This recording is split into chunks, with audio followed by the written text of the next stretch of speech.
Tomorrow, of course, is Election Day, and to break down the state of the race and the issues that matter most to voters, we have Dr. Fanny Lauby, who is a professor of political science at Montclair State. Good morning to you, Dr. Lauby.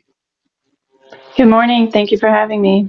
You bet this is busy season. This is busy season for a professor like yourself, I'm sure. Lots of questions. Before we ask you the questions, I want you to see what happened over the weekend. President Trump, of course, held a tele rally in support of Jack Ciattarelli, and former President Barack Obama, dueling powers here, came out to support Mikey Sherrill and to tell New Jersey voters to get out and vote tomorrow. Listen to President Obama. Leaders who will tell the truth and take responsibility. Leaders who will tackle hard problems and bring people together instead of dividing them. Leaders who won't serve big bosses in Washington or big corporate donors, but instead will serve the people who put them there.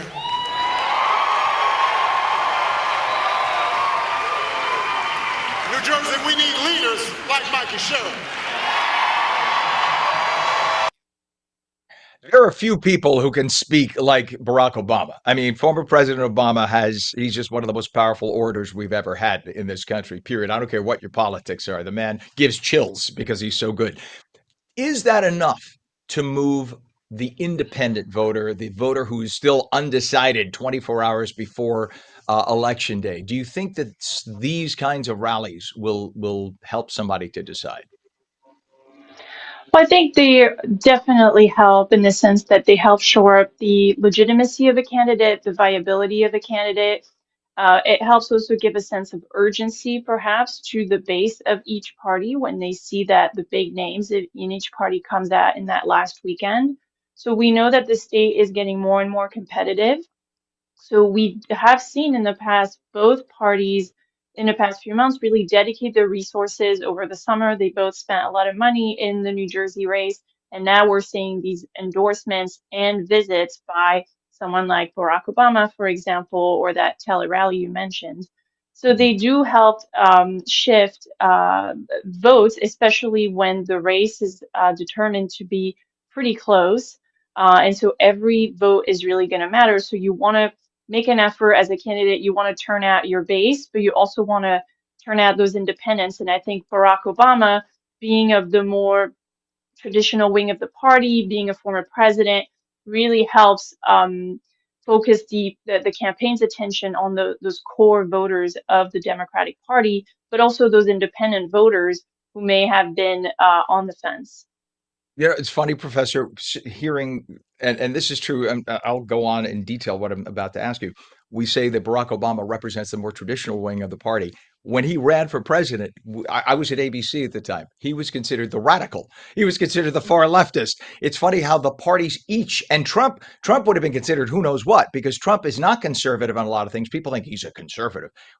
Tariffs are not conservative. That's antithetical to all things conservative. So, like traditional conservatives look at Trump and say, he's a Trump. We don't know what he is. He's his own thing. So it's kind of interesting to see how we've now based on the way the mindset is, we look at a Barack Obama as a traditional Democrat, and even a Bill Clinton in his day was like radical. Today, he would be conservative by Democrat standards. And we look at like I said, at a Trump, and he's considered conservative, but years ago we would have considered him a libertarian. But I'm sure you love this as a political scientist, if you will, to study this. So where do you see the governor's race this morning with the Atlas Intel poll literally having them 9/10 of a point apart? And this was the poll that predicted the last two presidential elections to within a point. Right. So I think the race is definitely close, and I think a wide variety of polls have indicated this. I think there are some elements in the Atlas Intel polls that have been critiqued, particularly in terms of the results they're showing amongst Black voters. And so, as a political scientist, when we see this kind of outlier poll, the response is to say, okay, let's see if this gets repeated in another Right. poll. So that would be kind of my approach to it. I think they are consistent with other polls in the sense that they were showing that the race is extremely close. We know from 2024 that some electors, some voters, particularly Black men and Latino men, have shifted towards the Republican Party. So as a political scientist, I'm curious to see if that kind of outlier outcome is going to be repeated this time around. Yeah, and it's for those who don't realize the Atlas Intel poll has Jack Ciattarelli beating among all blacks, not just black males, but among all blacks surveyed. It has him winning by 20 points, which is, I think, not that likely. That does sound like an outlier, no matter who you are on what side of the spectrum. But yet, at the same time, it's something to, it raises an eyebrow because there had to be some little spike in the number. But you don't know. You have to look at the sample. You have to look at how many. They could have all been from one area. That, I mean, you have like a Passaic County where you have African Americans in Passaic County who've shifted sharply to the right, much to the dismay of Democrats. Now, you work with young people every day. Where do you see your students and Gen Z leaning politically? Because we're hearing like around the country, a lot of Gen Z is going right, but yet in Northeast, a lot of them are going left. What are you seeing? So, as a professor, I try really hard not to ask my students what their Right. political leanings are. I can tell you about their interest in the race or about the likelihood that they're going to vote.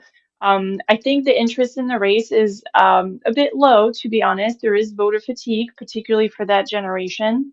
I think some of them don't really know who the candidates are.